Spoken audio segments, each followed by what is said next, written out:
The department has taken a stance to deal with the issue of electrification in the area. We, as a department, last year issued an instruction to City Power to be able to start with the process of electrifying and providing electricity to the residents of Diepkloof Hostel. The process was done in the one part, and we have then been informed that the contractor move was signed.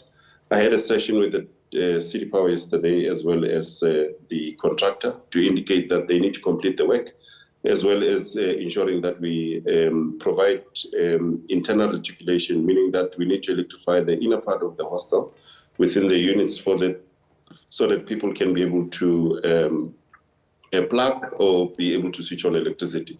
Because of this thing of people having to connect illegally is not humane, and we want to make sure that we bring dignity to the residents of Diepkloof. And maybe if you can just tell us, why were they left with electricity? Why were they left without electricity in the first place?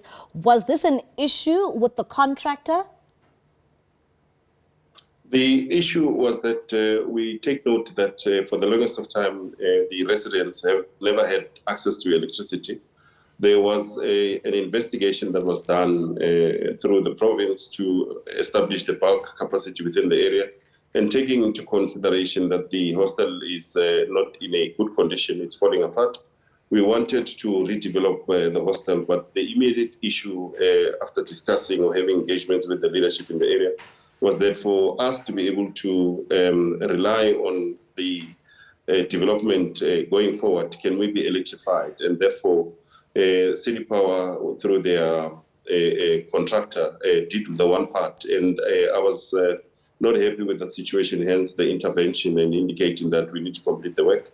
And we need to apologize to the residents out there to say that it's not in our business to do half the work. We need to complete what we've promised, and we need to make sure that people have a functional electricity and services within their area.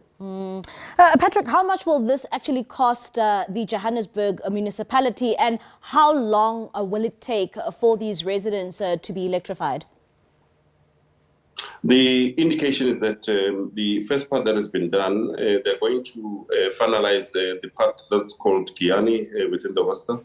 And we've been advised that within a period of 3 months, they will be able to reticulate or give electricity or provide electricity to the residents so that they can switch on. If there are any glitches or challenges, we'll be able to communicate with the leadership in the area, as well as the ward councillor, to make sure that this project is done and concluded according to the prescripts and the requirements that when you construct or you provide a service, it needs to be functional.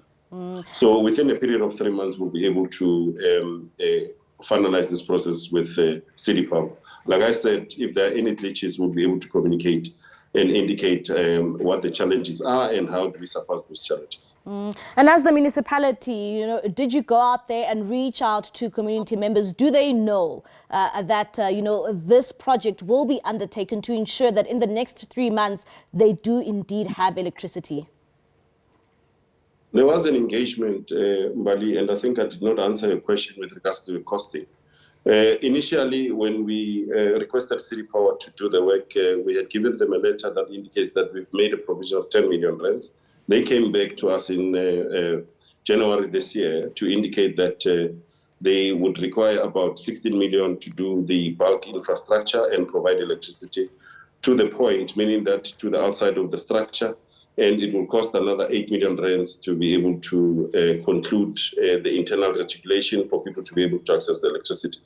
But further to that, we are going to ensure that within the period we engage with the stakeholders. There is another meeting that's planned for Thursday so that we can rope in all the stakeholders in the area, including the ward councillor. And I think I'm having this discussion with yourselves now, with a view that tomorrow the mayor and the members of the mayoral committee, including leadership or the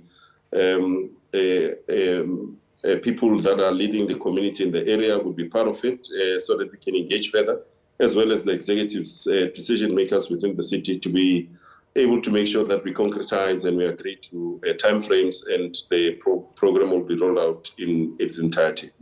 When it comes to the amount that will be spent to ensure that residents do indeed have electricity, will this amount be taken from the current budget? And does the current budget have the capacity to accommodate, this area in Soweto? The budget is there in terms of the infrastructure. Like I've indicated, to bring the infrastructure, it will cost us 16 million rands. And in the new financial period, the internal reticulation or the provision of plugs, as well as making sure that people have got lighting, will be done within the 3 months, which will cross over to the new financial period. But the budget will be made available to make sure that the project is complete. And lastly, you spoke about, the dilapidated structures of these hostels. What is the plan going forward to ensure that, residents in Diepkloof hostels are living in safe homes in terms of, trying to refurbish? I've seen even, pictures and videos of how people are actually living in those conditions. What is the plan going forward to ensure that they are living in livable structures? The City of Johannesburg has prioritized the reimagining of hostels, meaning that we need to integrate and make sure that we redevelop the hostels and integrate them with the communities within their surroundings. I think you are aware that in Madala Hostel, we started with that process where we've done the containerized material. It's a 4-story walk-up where we're going to relocate families into those units and demolish the hostel and rebuild it to make sure that people live in habitable conditions. The same situation is going to be done with Diepkloof Hostel as well as Dube and Midlands Hostel, because of we are in a process that we want to make sure that our people are habitable, and we don't want people in Joburg, especially the City of Gold, living in these conditions.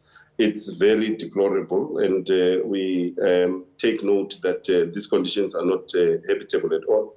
And one needs to also indicate that we've taken too much time to finalize our planning processes, but we'll change the livelihoods of people within the hostels and make sure that they live in a better conditions. And I mean, they're linked to Diepkloof and the surrounding area. It's in a better condition and they're living in deplorable conditions. And we need to make sure that we change the lives of our people and make sure that people are habitable and they're able to carry on with their lives in a very better condition. But we're going to do the development in a block-by-block approach to make sure that people are habitable.